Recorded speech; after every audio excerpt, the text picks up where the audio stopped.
পরমারাধ্য শ্রী শ্রী ঠাকুরের আতুল চরণে জানাই শতকোটি প্রণাম। পূজ্যপাদ আমাদের সকলের প্রিয় মহন্ত মহারাজকে প্রণাম জানাই। সাধু সন্ত মণ্ডলী যারা এখানে মঞ্চে উপবিষ্ট আছেন সকলেই আমার প্রণাম নেবেন এবং তত্ত্বাবধায়কের সমিতি, বিভাগীয় সদস্য, জেলা সদস্য যারা আছেন এবং আমার সমস্ত গুরু ভাই এবং জগৎজননীর অংশসম্ভূতা মায়েরা যারা এখানে উপস্থিত আছেন সবাই আমার জয়গুরু সম্ভাষণ নেবেন। মহন্ত মহারাজের নির্দেশে আমি ঠাকুরের মুখনিসৃত যে বাণী সেই বাণী পাঠ করছি।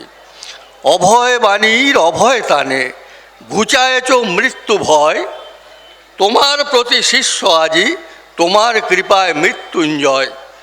গীতার বাণীর মতোই তোমার শক্তিশালী অভয় বাণী, শান্ত তৃপ্ত হবে শুনে এ জগতের সকল প্রাণী। তোমার অভয় বাণী প্রদানিবে চিরদিন, নিরাশার আশার দোতনা শুনিছে মাভৈ ধ্বনি, লোভিবে ভকতবৃন্দ পরা শান্তি পরম সান্ত্বনা।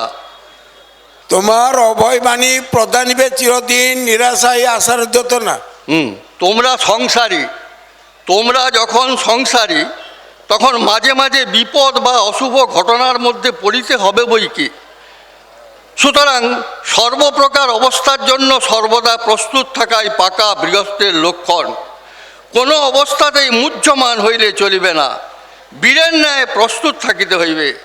রামকৃষ্ণদেব বলিতেন, ছেলে বাবার হাত ধরিয়া চলিলে সংকীর্ণ পথে ছেলে পড়ার সম্ভাবনা আছে, কিন্তু বাবার ছেলের হাত ধরিয়া চলিলে আর সে ভয় থাকে না। বৎস, আমিও যে তোমাদের হাত ধরিয়াছি, সুতরাং নিরাশ হইবার সম্ভাবনা কোথায়? তবে জপে স্পৃহা না থাকিলেও আমার আদেশ মনে করিয়া অভ্যাস ঠিক রাখিও, আপনা হইতে শান্তি আসিয়া সেবা করিবে। তোমরা যে মাঝে মাঝে দুর্বলতা অনুভব করো সেটা প্রারব্ধেরই অবশ্যম্ভাবী ফল, মূলে তোমাদের কোনো ভয়ের কারণ নাই। জয় গুরু, জয় গুরু, জয় গুরু।